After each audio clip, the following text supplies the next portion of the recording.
Welcome to the Geekscape Book Club. Very excited to begin this journey with all of you. Hi, I'm Christian Bladt, and we are going to talk about a great story from the many years of comic books that have been collected over the years, Batman Year One. I am joined by, down below, Michael Shirley. Oh, hey, you guys. And down over there, Caitlin Cornell, Hi. the Cornellable herself, and of course, the Grand Poobah of Geekscape himself, Jonathan London. I believe that's on your business card, Grand Poobah. Yeah, I mean, when I had business cards, Yeah, I had a lot of digital stuff. digital business Yeah. card. Now So it's just now it is literally just an Instagram handle, is it not? Like, do we Yeah. do that business cards, or do we just share like socials? I have business cards. no, yeah, it was a major plot point in an episode of Star Trek Picard. So and that's set in the year 2024. So in 2 years they're going to come back around. Star That's what it Trek tells me. Okay, Pig business card. Well, Q has a business card, but that's for another show. you're right. Let me explain very quickly what the concept of this show was. I'd wanted to do it for a while. Ever since my friend Jeff Winstead, a comic book writer and creator and also an author, he just out of the blue sent me a trade paperback of Crisis on Infinite Earths because he'd known I had never read it. And I'm like, this is great. So I sent him back Kitty Pryde and Wolverine because I knew he'd never read it. And we just started talking about it. And I was like, great, we should do a show like this. So this is an idea of books that 3 of the 4 of us know we should have read, but we just never got around to it. And the book in question is Batman Year One by Frank Miller and David Mazzucchelli. And 3 of us read it for the first time. And Jonathan, I understand that you have read this many times and it is a favorite of yours. 3 of us had friends growing up, and 1 of us didn't. So, no, don't be like that, Jonathan. Don't gatekeep and say comics are just for nerds. They aren't anymore. I definitely did not have friends. I was just too busy reading the lead up to Inferno over in Marvel. So. Yeah, and you're overestimating like me at that age too. Yeah, this was I think ultimately it just comes down to age, and this was when I was getting into comics in the late 80s and then early 90s. This was one of the big books that started like the whole, big groundswell of comic fandom. By that time, 1986 really is considered the magic year in comics in a lot of ways. You have Dark Knight Returns, you have Watchmen, but you also have Mouse. So the indie publishing was happening too. 1986 is a pretty legendary year, and it'd be hard to top if you start thinking about like what the most important years in comics are. 1986 is going to be in your top 3 arguments right there. I definitely agree with you, despite the fact that it was the year that Marvel brought us the new universe. It was still really important, despite the fact that it was the year that brought us Starbrand and Kickers Inc. The main reason I hadn't read this before was because I was really almost exclusively a Marvel guy. I read some of their licensed properties, but I never every time a Batman movie would come out, I would read something, but usually 1 or 2 issues, and then I'd kind of forget. So that was why I had never read this. And it just, for years, I knew, I'm like, well, of course this is great. I mean, Frank Miller, David Mazzucchelli did the Born Again run on Daredevil, which I've told many people to read that, and especially when the Daredevil series started on Netflix. But let me ask you, Kate, why do you think it is that you got this far and hadn't read it until I said, hey, do you want to do this new show with me? I didn't have a local comic book shop near me that I could easily get to. I grew up in Los Angeles, and I know that a bunch of people from LA are like, you have to drive everywhere. So there was no place walking distance where I could just go and hang out and read comic books. And it took me years to be like, wait, there's comics at the library? That's child abuse. I think that's parental neglect. I think your kids can be taken away from you if you don't take them to comic stores. Well, I survived this far, but it was fine. But really, it's the lack of the spinner rack. I would actually argue that, like, you're younger. So, like, when Christian and I were kids, we'd go grocery shopping. There'd be a spinner rack in the grocery store with comics, and that's how we'd get comics. So you're right. Like, if you don't have a comic book store, it's rough. And they had comic books in Walmart when I was a kid. I'd say like the mid 90s. Like at that time, they had comic books kind of everywhere, but that was back when they were overprinting. And here's the other thing is when I got into like comic books, I read Marvel, but I was the one that was into like anime and manga. So I was reading like, I was reading everything that was coming out of Japan. So I kind of missed a lot of DC except for the movies. Like I kind of just went to comic book movies to get, my comic fix because I was reading all, I was into like Gundam Wing, and I was into all this other, I was into the Japanese manga. So this is coming into a very specific American comic graphic novel world for me. So this is very fun. Yeah, I mean, and definitely, sort of the age that I am, basically by not buying these issues when they first came out because I wasn't a DC guy, well, then it meant, well, then you're not going to read them. A couple years later, they did collect them, but that, there was no choice. If you missed an issue of something, you're like, well, I don't think I'll ever know. I don't think I will ever know what happened in Uncanny X-Men 177. It was years before I got that issue and got to see that, not that much happened. Which is why, I went to WonderCon yesterday, and it's like, I think that's why all of the booths where you just have to like rifle through and like you get like all of the issues. It's like, I think people are like fixing their collections. Basically, it's like, I don't have issue 15 of 35. Like I have to go find it. And it's like, that's the kind of like joy of going to the comic conventions and getting all of the, the and that's all they were pieces. back in the day. Like you'd have a Holiday Inn with like you'd have like the convention room in the Holiday Inn, and it was just full of old dudes with their long boxes, and you would just fill in your collection. And it really wasn't until San Diego Comic-Con became San Diego Comic-Con that it turned into something that wasn't one of those conventions. And you'd have stages with huge Hollywood performances and stars and things. But for the most part, I think when I was a kid, I'd ask my dad to take me to the comic convention. It was kind of like, it's basically it's basically like a yard sale for a bunch of these old dudes with their long boxes. Yeah. It was literally a Holiday Inn for granted for me. that this wasn't a thing. Yeah, no, this wasn't an option. You'd be looking for single issues of that, and they'd be really priced out for a 12-year-old. Literally a Holiday Inn in Wayne, New Jersey, and it's close enough outside of the city where they would pay one creator to take the trip. And the most memorable, I got my Punisher #1, the ongoing series signed by Klaus Janson, because he took the trip out there to get paid. But and then the rest of it was just going through all the comics and getting the individual issues and bootleg videos of things like the Star Wars Christmas special, and then you go to Comic-Con now and you're like, well, it's not even remotely like that. Yeah. But I can watch X-Men Pride of the X-Men on YouTube now, and that was that was one of those golden, that was one of the Holy Grail VHSs, was getting the animated X-Men movie that was used as the pitch pilot for the Fox series. And I have it. Oh my god. Yep. I love it. You have it? Oh god. In Corman's Fantastic That's Four. so cool. I have the arcade machine as well. Yeah, I've seen it. I'm so happy about the arcade machine. So, Michael, for you, it's you're kind of qualified the to same stay thing. on the Geekscape network, Michael. You are qualified to stay. Yeah, if you spent money on the X-Men arcade. I've vetted the other two, but you get Michael's awesome. You're getting a solid endorsement here. But Michael, for me, it's probably your story is probably similar to mine in the sense that lucky for you, you're a little younger than me, but also you always seem like more of a Marvel guy. Not that you don't like DC, but you read Christian a lot turns more into Marvel. dust. Yeah, lucky for you. Goodbye. Well, it all started equally. I started with comic book cards, and my dad was really into baseball cards. So we would go to these shows. We were going to the Hilton convention, though. Oh, excuse me. No, wow. Here in Memphis, man. Got a bougie convention. But yeah, he would go off and do his baseball card thing, and I would do my comic book thing, and that's kind of how I got into all of this. And that reminds me, I was late today. I made you guys late because I was grabbing this comic book, which is my oldest Batman comic in the series, and it is in 1986. It's 401, so this one came right before the books we're talking about today, right before the reboot. This is campy. Christian knows how I am with my covers. I got the second printing because this cover is so much better. Who are the creators on that book? Does it say? The cover. You don't have to open it. I will open it in a second. Yeah. And tell you. Well, while you open it, I mean, it's kind of the interesting thing about this story, and reading a little bit about it. Denny O'Neil talked Frank Miller into letting him put this as 4 issues of the ongoing Batman series because he knew that was going to help sales, which were not great at the time, and it came right after Crisis, so it made sense. And Frank was obviously very concerned about I don't want to get all caught up in the continuity, and he's like, well, this is the perfect time for you because you don't have to worry about it at all.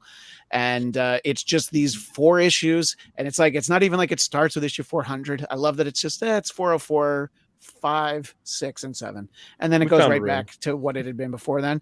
But and that's kind of a great thing that it isn't just initially released as like a really expensive trade paperback. It was just, get these 4 issues of Batman if you want to see the story of how it started. So that surprised me when I first was reading up on there. Do we know who the creators are in that book? And tell us what issue it is for our audio listeners, This is Michael. 401, so this is just like 3 issues before. Barbara J. Randall's the writer, Trevor Von Eden is the artist, letterer John Costanza, Adrian Roy is the colorist, Dennis O'Neill's the editor. And it's really great. It starts off with this lady getting her like throat slit from a necklace she's wearing that like has like knives in it that just pop out and kill her. Why do you think I don't wear necklaces? Yeah. The rest of it, because you've read Batman 401 and you know what happened. I think this confirms that Denny O'Neil definitely was begging Frank Miller at the time to be like, "Hey, dude, can you help me with the Bat books?" There's no better example of the fact that you just shared that, which looks like it's a scene from Friday the 13th, the series. For anybody who remembers that. Yeah. Wow. Yeah. So let's focus on the Batman Year One though, and I'm interested in sort of going round, and I'll ask you first, Michael. So reading this story after all these years, what did you think? Just overall big picture of the 4 parts of Batman Year One. Yeah. Earlier you'd asked me about why I hadn't read it. I'd read little bits and pieces of it just because I was looking probably like a year ago into the Holly Robinson backstory and where she first came from. And that's how I had read a few panels from issue 1 of this, or 404, I believe. But reading through it, I liked it. It's like going back to like kind of where, I don't know, the feeling of Batman, the way I was exposed to it kind of through the Michael Keaton movies, and just like this darker tone than it had. And, referring back to 401, it is so campy. Like there are lasers and Batman like saves the day with a mirror. I'm always joking on the Marvel podcast with Christian about mirrors and lasers and how you can like fight a laser with a mirror because of this book. And like I adore the more campy Batman stuff from before, and I wish they would put out like a little side series like that. They kind of did with the Scooby-Doo Batman. That's probably the closest I'm gonna get, but that just wrapped with issue 12 like a couple weeks ago. Right. But it's kind of like going back home and reading all this. It really made me like question any feelings of like goodness I had for Jim Gordon. I'm like so angry like by the end of this about everything that's happening, and I'm like, what does that detective have that Barbara doesn't have? Like whatever. Like I don't know. It really frustrates me. I think that's what they wanted though. Totally a different take than you get on the wholesome Commissioner Gordon trying to like do the right thing. But I also really like the artwork around the Catwoman scenes. That's something I really loved. The colors they used to show kind of her world, they were like purples and pinks and mauves and yellows, and it just kind of gave this like kind of a electric, more like vibe to when she was around. Yeah, and I know Michael doesn't like to see movies in the theater, which I respect fully, so he hasn't seen the new Batman movie, but the sequences with Catwoman, I think, were to me the things that felt the most like the most recent movie. And I wanted to touch on the thing you mentioned about Jim Gordon, was because a lot of times Jim Gordon is held up as this saintly figure, and I loved the fact that he was this flawed, that he's not just staying out late while his wife is home pregnant. He's actually up to no good, as they say. So I think it's a very interesting character arc for him, and it's an element of him that I personally haven't seen much of. Kate, what did you think when you read this for the first time? I really liked it. Felt like watching a movie because you don't start with the death of the parents. It really came with like him coming back and seeing what his town had turned into. I liked how visceral Gotham was drawn. I the weather felt like it was coming off the page a bit. It felt grittier than other iterations, and even in some of the movies, it didn't feel like it felt like a real place. And then when he kind of failed the first time at trying to fight crime is when you get the kind of flashback moment, and then the kind of bat comes through the window, and it's like, yes, father. Okay, got it. Which is weird that it's like his father is a bat ghost.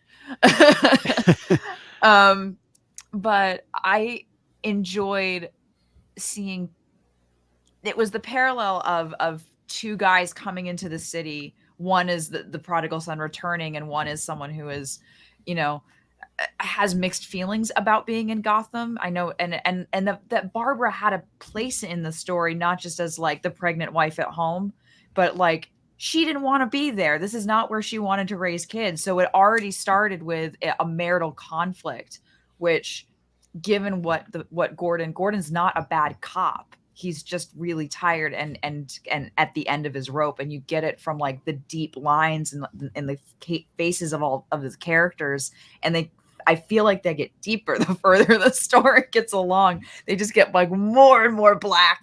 Like, I'm so exhausted. But you get two men that are trying their best and learning from their failures, which, in the glossy, pre-Crisis on Infinite Earths was not always the case. And I like, I see a lot of parallels to some of the films that have come out more recently. And I actually read, doing research for this, was before Joel Schumacher did his sequel, he actually wanted to do this as a movie, and he tried to do it. And then they're like, no, we want a sequel. And then like the early 2000s, he's like, no, let's do this again. So it's like, right. I'm almost like curious, like what Joel Schumacher's take would have been. Well, whatever it would have been, it would have included nipples, but I do understand what you're saying. He was such a interesting guy. And the fact that it's like, you come back to a story not once, but twice. Yeah, he certainly understood the value of it. Yeah. Jonathan, to me, it's very clearly, yes, it's called Batman Year One because it is Batman Year One. But what I wasn't expecting was to dive into Jim Gordon Year One and how much, arguably he's a bigger character than Batman is in most of the issues, and I found that to be such a great take. And one of the things that becomes immediately apparent, yes, the Matt Reeves, the Batman, is very much based on this. But so is Christopher Nolan, and so is Tim Burton. It's really like, this is the well they keep going back to.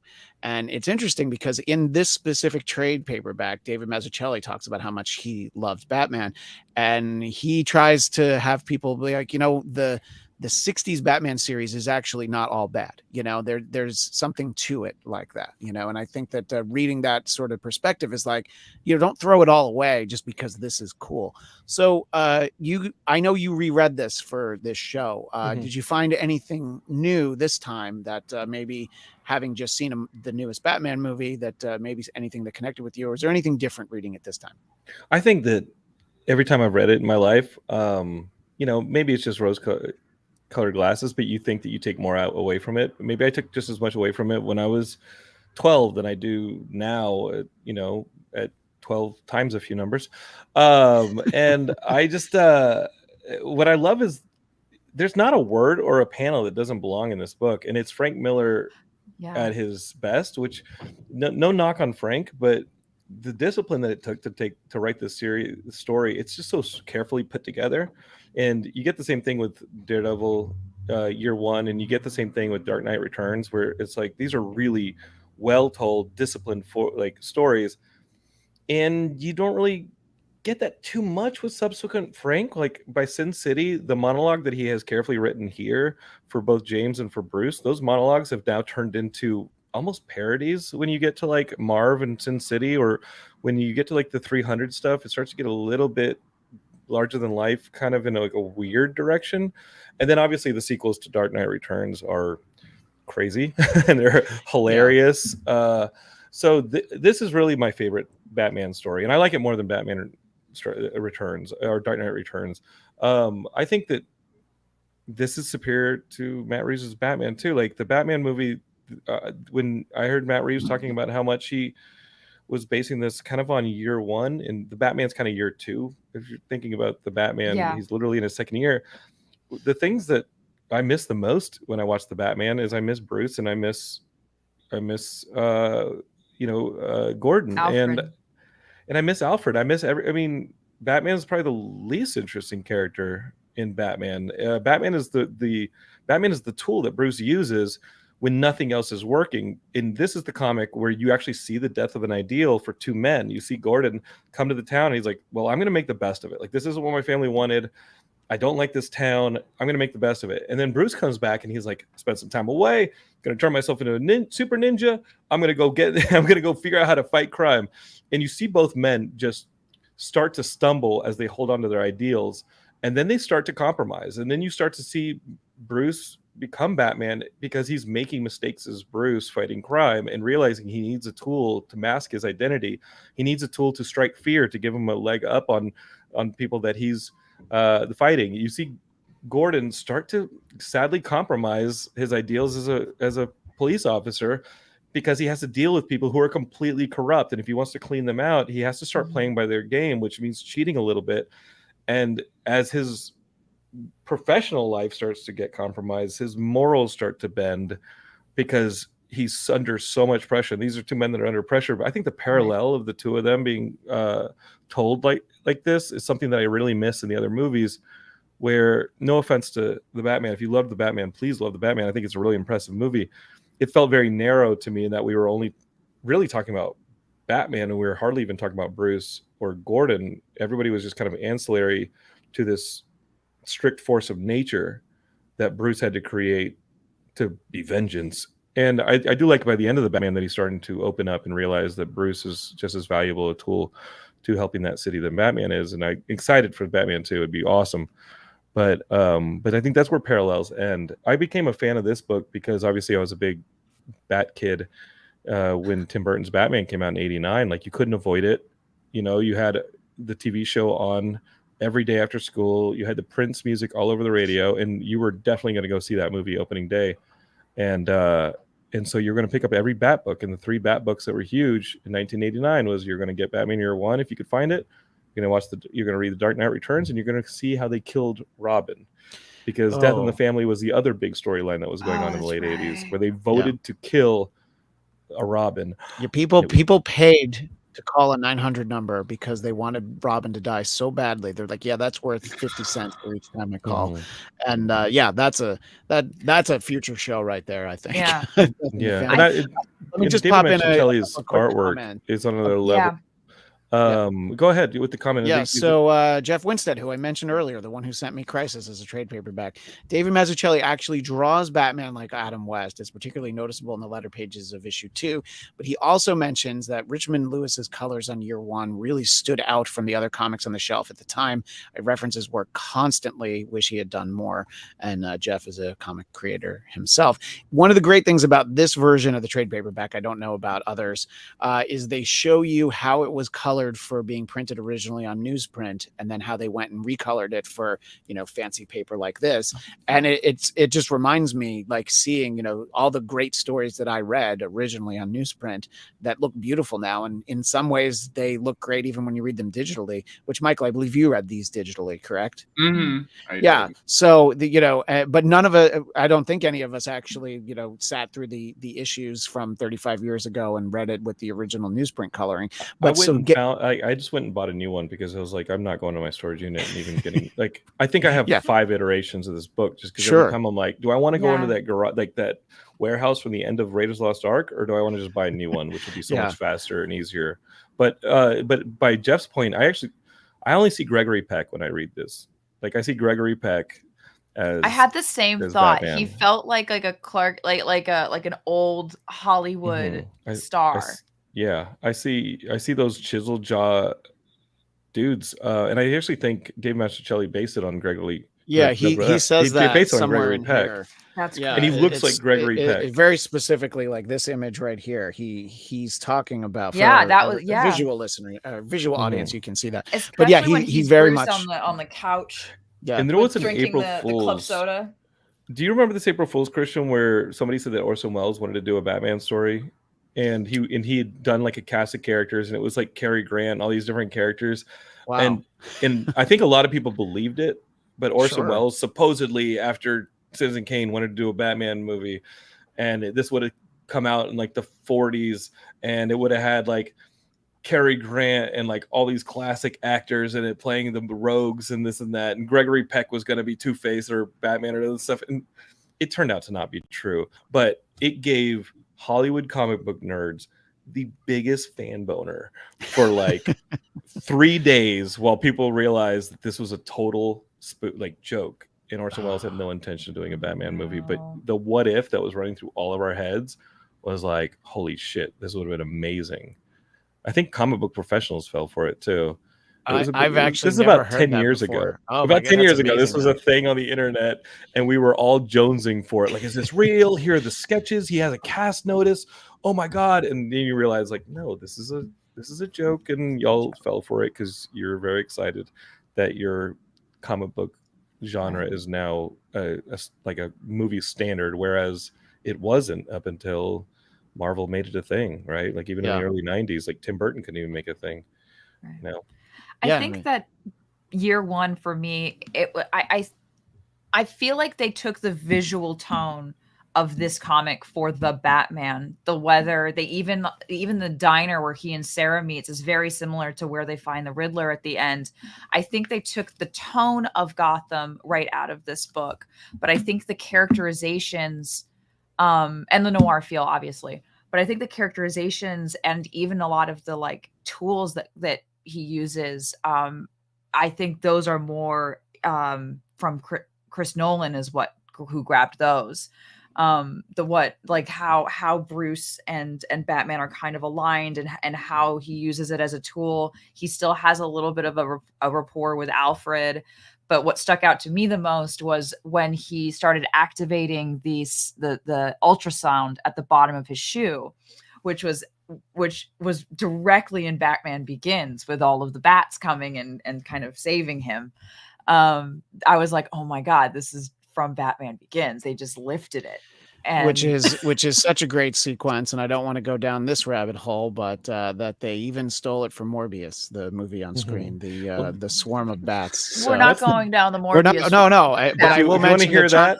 But I will mention covered it. I will mention that Jonathan did do a show a little bit earlier, so you can find that over here on Geekscape. If you no way, really Jonathan did a show.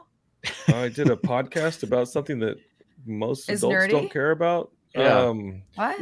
One of the dangers of this Batman Year One being so genius is that exactly what we're talking about is this, and Dark Knight Returns educated every Batman story for the last 30 plus years. And as phenomenal as this is, I think that is also my problem with Batman is everybody's still aspiring to do those two Frank Miller stories or the Arkham Asylum book.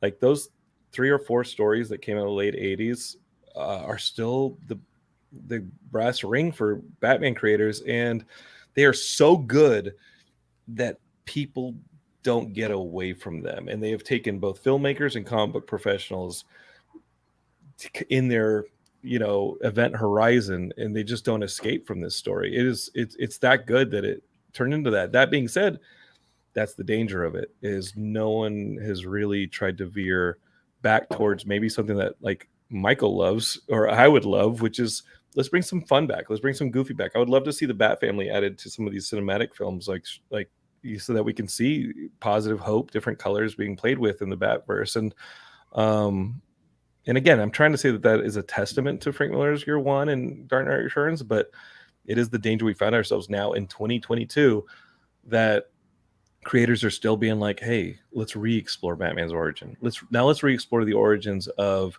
the villains. They just announced Paul Dano writing the Riddler Year One story, and I'm like, you know what? That sounds kind of Morbius-y to me, to be like, let's tell the origin story of a character without what he is a shade of, which is the main character. And so I would like creators to be like, hey, how do I swing wide of this? Yeah, I would like for them to swing wide of the Frank Miller stuff. It was beautiful in 86, and it was beautiful up through 96. But by 2006, like Caitlin said, like everybody had done these stories and used them in their films and in their comics, and I don't know how to escape it. It is Batman. That's the perfect way to transition to what I think is an important part of any of these stories that we'll be doing on this show is how does it hold up by 2022 standards? I think that some books we'll read and they'll be very dated in a number of ways. This, I didn't feel like the story in of itself was, but you can't help but read it. Even if I had read it before, you can't help but read it with the knowledge of like, oh yeah, I've seen versions of this on the big screen. I've seen a lot of things influenced by this. Michael, reading this for the first time in its entirety, what did you think was different about reading it in 2022, or if you had read it, sort of when it was new and, or when you were first reading comics? What do you think is the biggest difference in reading it now? Does it feel familiar to you in any way, even though you hadn't really read it? Yeah, it feels familiar from the movies, and Jonathan's really right. DC, I mean, they love to beat a dead horse. Like, they just do. And I think not that Marvel's innocent of this. Not that Marvel is innocent. Nobody's innocent. Marvel invented that. We all do. Everybody does it. Yeah. Yeah. Don't get me started on Spider-Man. You'd think that was Marvel's only character. We don't remember Spider-Man anymore. The good news is they didn't start their cinematic journey as Marvel with Spider-Man because they sold him to keep the lights on, and so they were like, let's do this Iron Man thing. I guess that's all we got left. We just got it back from Artisan Pictures or whoever had it at the time. That's right. But man, when they got back that Spider-Man, ooh, they started tapping that vein every week. Reading it, today, as someone who reads comic books today and someone that read comic books a long time ago, I appreciate it, but there are certain things that really just kind of got to me. Everyone's going on, about how the color's really great, and I mean, I really do like the scenes with Selena and the coloring in that, but I also don't know that the printing technology was like really there to really do the justice to the kind of monotone vibes of that book, and I mean, I get what they were trying to do, but it just didn't come off to me as dramatic as it probably would have back in the day, in like 86 or it was very much dramatic back then. yeah I would have been not even a year old then, so. All right, show off. But I mean, to tell this story in the confines of the Comics Code Authority that you could get these stories sitting on the spinner racks on the shelves at Walmart, like we were talking about at the beginning of the episode, there probably were constraints that it wouldn't have been in if this had been an adult with a capital A graphic novel. Yeah. But I don't feel like it really suffered. I mean, I've read plenty of great stories from the same era. I mean, this is the heyday of me reading practically everything that Marvel put out. And, I think that they were given a lot of leeway. And in a way, I think it would have cheapened it if it's like, well, we can have them swear. Let's have a little sex in it. And I'm kind of glad that we didn't go that far. That they told the dark story. It would have cheapened it when he got to Sin City. No offense, like some of the Sin City stuff's great, but by the time he gets to Sin City, all of those things, once he's working with Dark Horse and they're an indie publisher and everybody's basically started to abandon the Comics Code, like the brakes are off and the car is flying down the hill and saying all sorts of crazy shit. And you've got like, nudity in every book. And, some of those Sin City stories are great. But I think that the restraint that he shows in this, the discipline that he shows as a writer is really good. I think that they carefully had to put every panel where it is. I think this is incredible. And, again, it's a testament that everybody's been ripping it off or borrowing from it for 30 plus years since. Yeah. Except Lego Batman, which is why it's the best cinematic Batman. You are not the only person I've heard say that. When people were ranking all of their Batman movies after the Batman came out, there were a few people that were like Lego Batman #1. Kate, your point of view in terms of great story for its day. How do you feel viewing it in 2022? Do you feel like it held up? Well, I think it does hold up.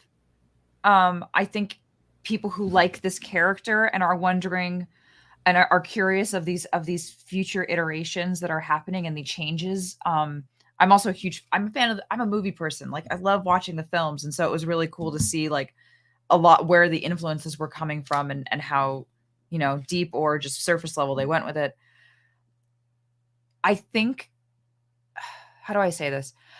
I think in 1988 and 1989, especially after like the Crisis of Infinite Earths came out, like the end of the 80s was the end of the Cold War, and we were getting the Iran-Contra scandal, and a lot of corruption was coming out of was coming to light in a way, and you were getting this weird, like, the political landscape in America and in the world at the time was it was on a precipice a little bit because things were about to end. And I feel like it influenced this book, and it in the mind, we can't really take this comic book, even if it does hold up, out of the time that it was created in, because it was influenced by the world around itself. And I think that in 2022, we're hitting a similar point of being on the precipice of hope versus, complete despair.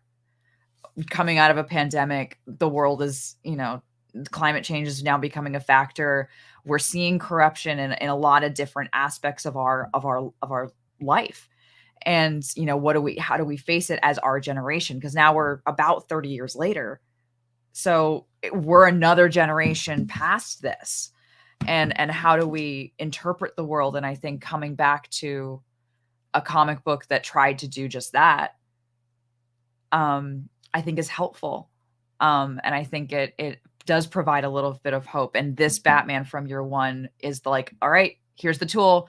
Okay, I don't know how to do this. Okay, I'm going to try this thing. Okay, I need to figure out how to fly. I'm going to make this thing. And like constantly, like constant reinvention is okay, and it's safe, and trying new things and failing is okay. I think that was my big takeaway from this comic book. And it made me think about, like, I looked up, like, what were the major world events in 1988 and 1989? It was funny that when you started rattling off things like the Iran-Contra, and I'm just like, this is somebody who's read about this stuff in a history book, not had it interrupt their Saturday morning cartoons. How dare you, sir? When my Saturday morning cartoons got interrupted by what was happening in Tiananmen Square, I was very upset. I was like, Unhappy. no, but I want to see animated Ed Grimley. But what I was thinking about it, reading this 35 years after the fact, it's apparent there is a timeless quality to it, because I wasn't sure. I'm like, is this set in 1940? Is this set in 1986, 87? Or is it set sort of in another time? And honestly, I still don't know what the answer is. And that means that they did a great job of telling the story, because, there weren't cell phones and things like that, because now when something's set in the modern day, you can see the technology is so different. Technology wasn't that different. Hookers didn't dress like that in the 40s. So I think not that we know of.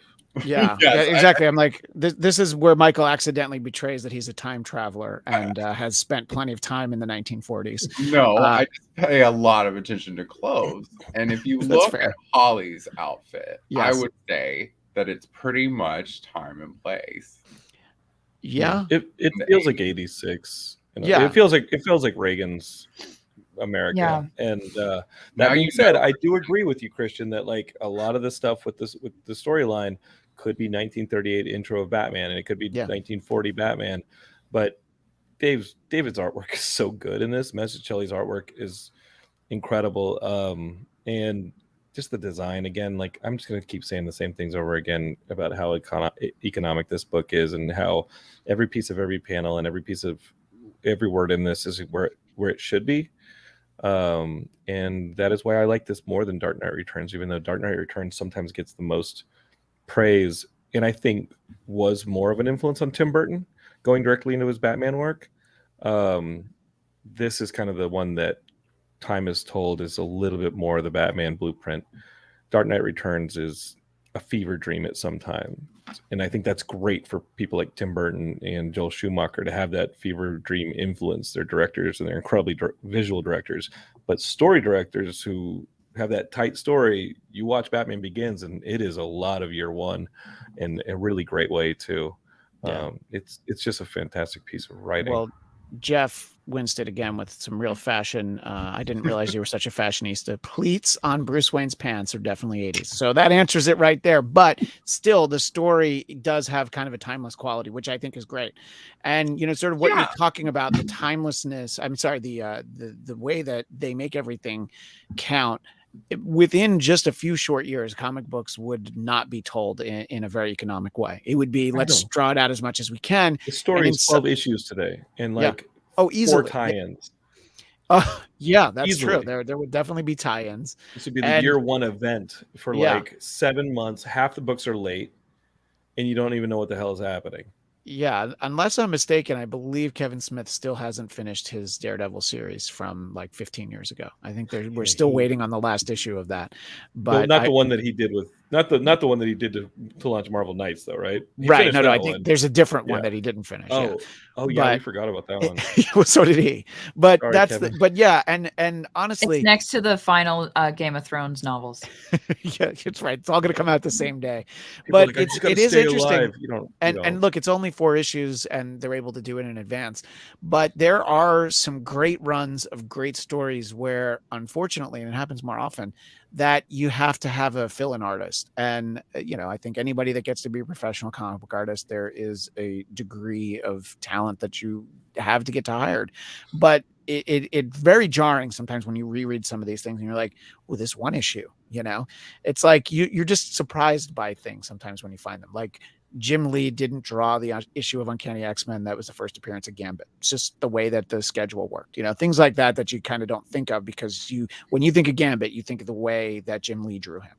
And in the one hand, having a little bit more room to tell stories later was great for artists like Todd McFarlane and Jim Lee that really expanded. But I think that this story, you didn't want to do it. And the thing that really struck me about when I did read Crisis on Infinite Earths, you want to talk about cramming so much in there. George Perez making every panel count because he had to.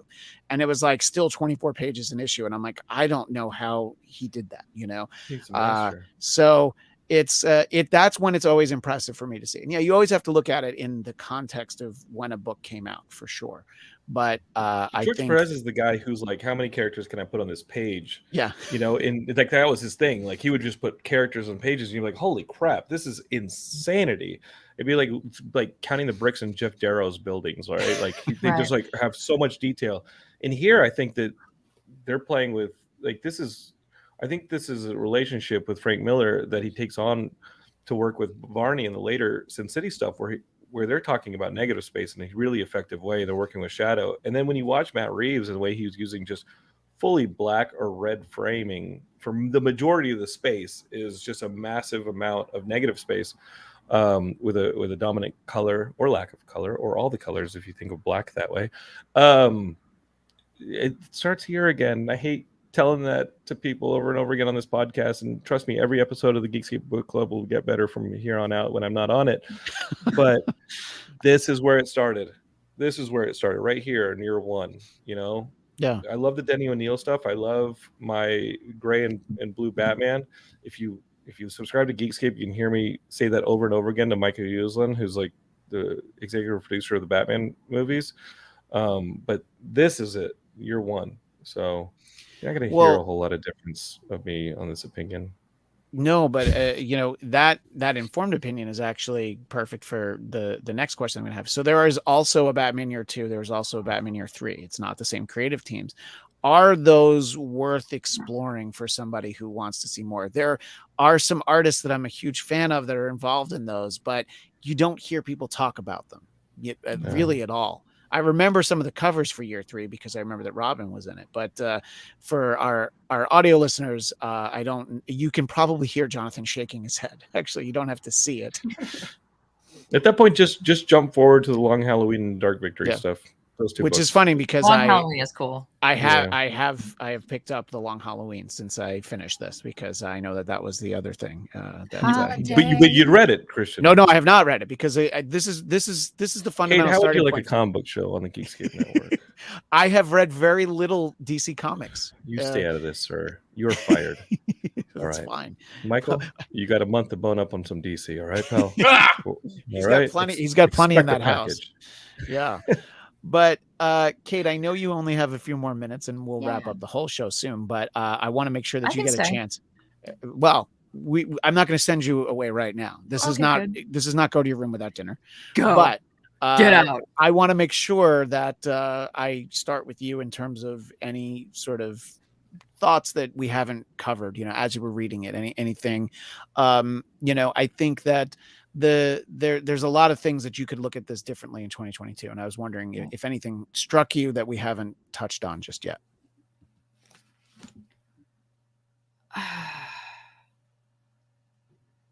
Nothing really struck me. The Selena scenes, I would love a reinterpretation, and you could definitely tell like that was probably the closest to the Matt Reeves version of the Batman is how they treated Selena. And when when you guys were talking about like there would be 12 issues in a tie-in, I'm like that would probably be the Selena tie-in, and you'd go off and like have your moment with her, because it was really, this one was about the two guys, and mainly it was mostly about Gordon. But I think a modern interpretation of this would probably re-examine the women and give the women a little bit more of their own voice. Not just Selena, but Essen and also Barbara. I think that would be, given the climate of today and storytelling shifting of today, I probably be the biggest change if this were to come out this year, as opposed to 1989 or whenever it came out. Right. Well, that was kind of specifically, I guess I could have asked it more directly. Oh, God. I was wondering if that struck you, because I didn't want to ask too leading of a question, because I was wondering, because I didn't read it that way. And is Essen a character that shows up in other stories? I mean, because we're getting like a so answer from Jonathan, because I wasn't familiar with her. She never makes a transition to the many adaptations that there have been. So did I misread? I thought she left Gotham. Well, she did in this story, but that didn't mean that she couldn't. She comes back to have Jim's baby. Oh no. Every comic creator does that. Like when the comic creator takes over a book, they're like, okay, what is in the past? What is the character that's been mentioned twice that I can bring back as a villain or something? And like that's how we end up with like the Goblin twins and stuff like that, where it's like, oh, great. You found this one throwaway line from a comic in the 70s, and now it's come back to be a 12-issue storyline that I have to suffer through. Why? I would actually do that. Like, there's a part of me, Heidi Cox, who would make a short film about Essen leaving Gordon.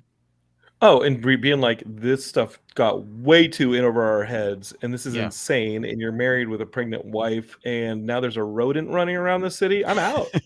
Peace. Yeah, we're good. I gotta go. Flying even. Let's give HBO Max some ideas here, because there's room on that platform. What if she comes in as part of that GCPD series that HBO Max has coming up that has to do with the Batman universe? Come on, HBO. Yeah, because there were no women in that Gotham Police Department in the Gotham. Batman. You're watching the Batman and you're like, this is why you're so damn corrupt. It's just a bunch of dudes.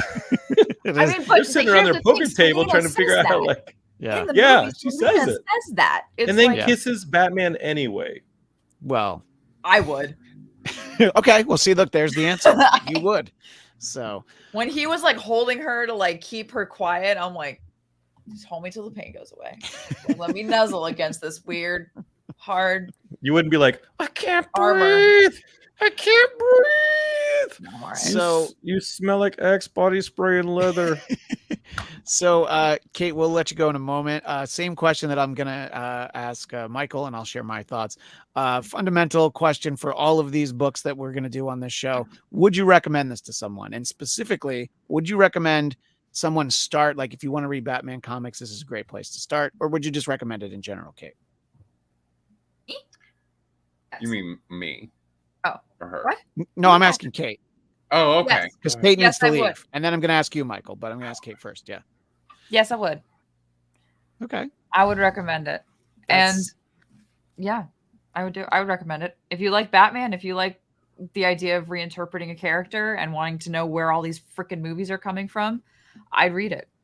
Yeah. And if If like you're not Frank interested, Miller, I'd probably still read it.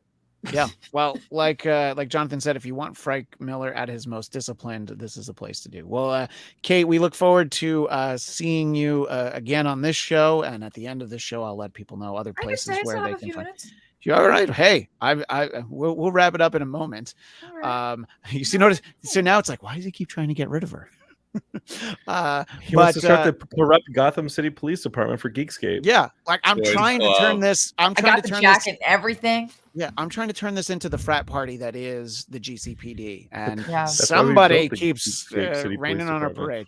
Michael, would you recommend Batman Year One? And is it a good place to start for someone who wants to start reading Batman comics as opposed to just seeing the movies or TV shows? Or that issue of 101, 401 that you Yeah. got there. With Or Nicholas. yeah, would they do better to start at 401?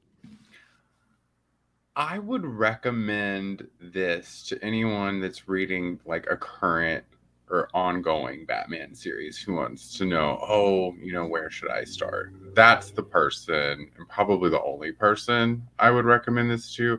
I know Jonathan's really, really, really, really, really, really in love with this series. I have real problems with the last issue, but I don't really feel like you're learning a ton new from this if you've grown up watching movies or animated series or just have a general knowledge of pop culture Batman.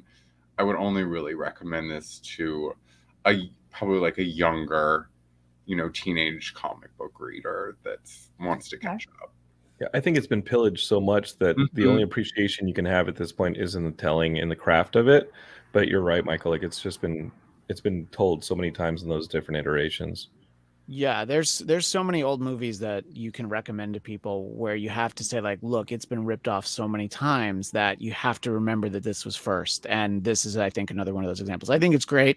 My son's 6, so he's probably not ready for Year One yet. But He knows what numbers are, doesn't he? yeah, it won't be that hard. Michael, what are your specific issues with? Yeah, I was going to ask that this actually. fourth Yeah, issue? me too. Yeah.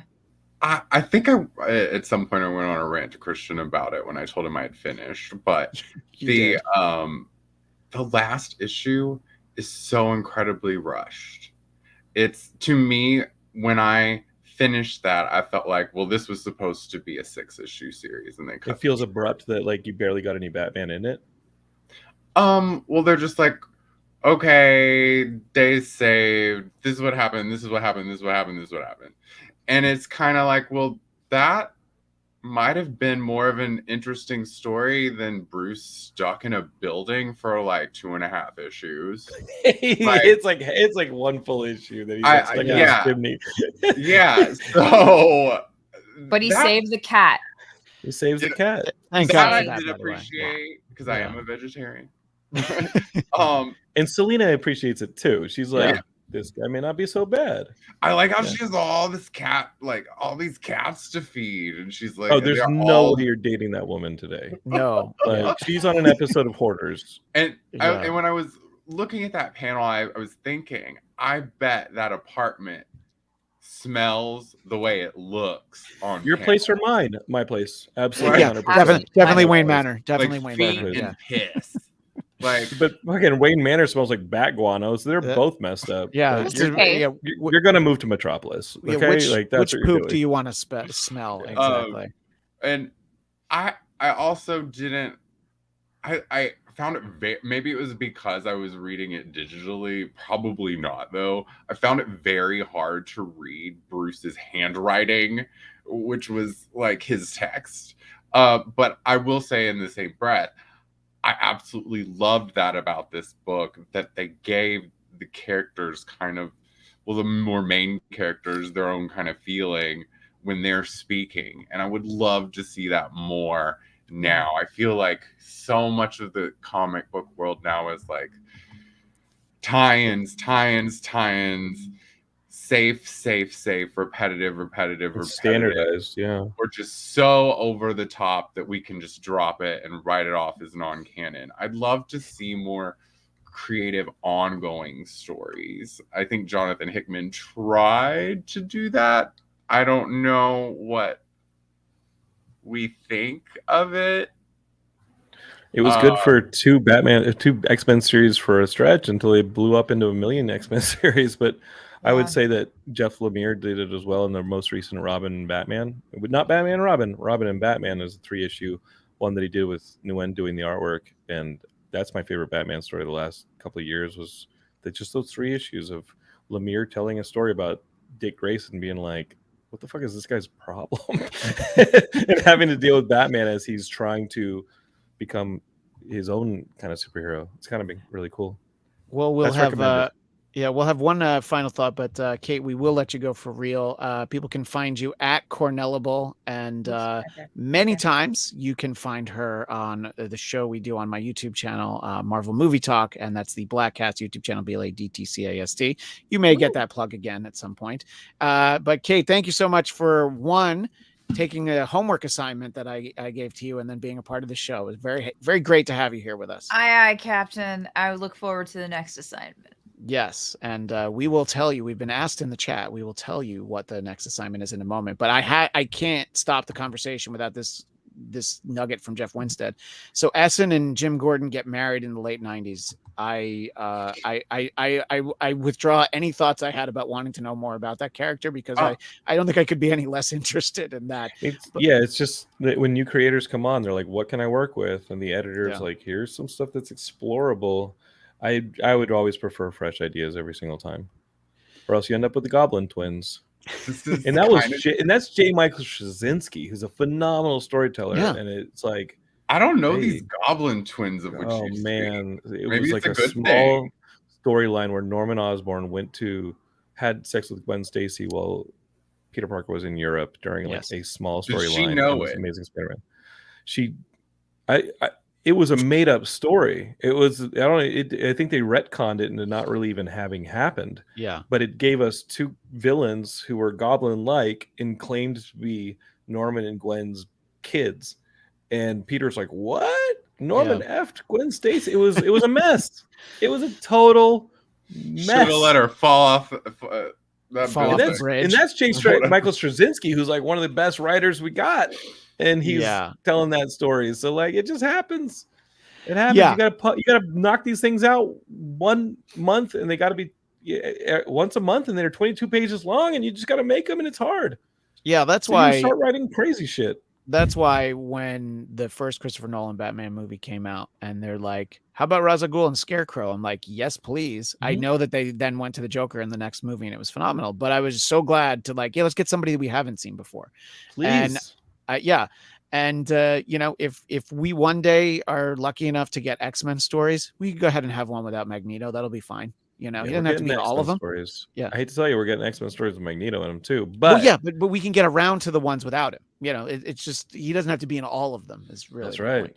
And I think that's why it's fun to revisit stories like this and just sort of see where it all tracks back to. And I feel like there are so many Batman stories that I know are great. So I'm going to read Long Halloween long before I even consider reading Year 2, as much as I love Alan Davis. But if I really want to like Alan Davis, I can just read some Excalibur. And hell yeah. Michael knows that I'm right there, he's right there with me when it comes to Excalibur.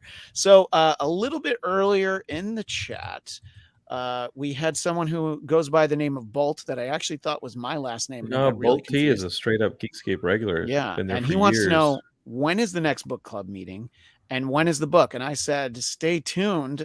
Same bat time, same bat channel.